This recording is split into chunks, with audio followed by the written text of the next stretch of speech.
കേരളത്തിൽ നടന്ന ഈ തെരഞ്ഞെടുപ്പ് പോരാട്ടത്തിൽ ഇടതുപക്ഷ ജനാധിപത്യ മുന്നണിയുടെ സ്ഥാനാർത്ഥിയായി ഷൊർണൂരിൽ നിന്നുകൊണ്ടും മത്സരിക്കാൻ തീരുമാനിക്കുകയും അതിൻ്റെ അടിസ്ഥാനത്തിൽ ഇടതുപക്ഷ മുന്നണിയുടെ പ്രതിയായി മത്സരിക്കുന്ന എൻ്റെ തെരഞ്ഞെടുപ്പ് വിജയത്തിന് വേണ്ടി ഇടതുപക്ഷ ജനാധിപത്യ മുന്നണിയുടെ നേതാക്കന്മാരും പ്രവർത്തകന്മാരും അനുഭാവികളും അതുപോലെ തന്നെ കുട്ടികളും യുവാക്കളും എല്ലാവരും കഴിഞ്ഞ ഒരു മാസക്കാലമായി നടത്തിയ ആത്മാർത്ഥമായ പ്രവർത്തനത്തിൻ്റെ ഭാഗമായി ഐക്യജനാധിപത്യ മുന്നണിയെയും അതുപോലെ തന്നെ NDA സ്ഥാനാർത്ഥികളെയും പരാജയപ്പെടുത്തിക്കൊണ്ട് ഷൊർണൂരിൻ്റെ ചരിത്രത്തിൻ്റെ ഭാഗമായി നടക്കുന്ന എല്ലാ തെരഞ്ഞെടുപ്പിലും വിജയം ആവർത്തിക്കപ്പെട്ട ഈ ഷൊർണൂർ 2011 ശേഷമുള്ള തെരഞ്ഞെടുപ്പിലെല്ലാം വിജയം ആവർത്തിക്കപ്പെട്ട ഈ ഷൊർണൂർ ഈ തെരഞ്ഞെടുപ്പിലും ഇങ്ങനെ വലിയ രൂപത്തിലുള്ള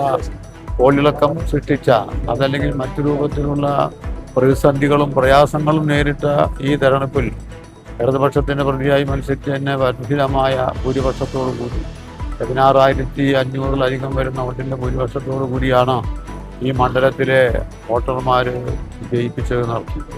അങ്ങനെ വിജയിപ്പിക്കുന്നതിന് വേണ്ടി വോട്ട് ചെയ്തവരും അതിനുവേണ്ടി രാവും പകലില്ലാതെ പ്രവർത്തിച്ചവരും അതിനുവേണ്ടി പ്രവർത്തന നേതൃത്വം കൊടുത്തവരുമായ എല്ലാവരെയും ഈ അവസരത്തിൽ അഭിവാദ്യം ചെയ്യുന്നു. അവരോടുള്ള നന്ദിയും കടപ്പാടും ഞാൻ രേഖപ്പെടുത്തുന്നു. നമുക്ക് വീണ്ടും കാണാം. നന്ദി, നമസ്കാരം. The pleasure of personal banking. Mannarkkad rural service സഹകരണ ബാങ്ക്.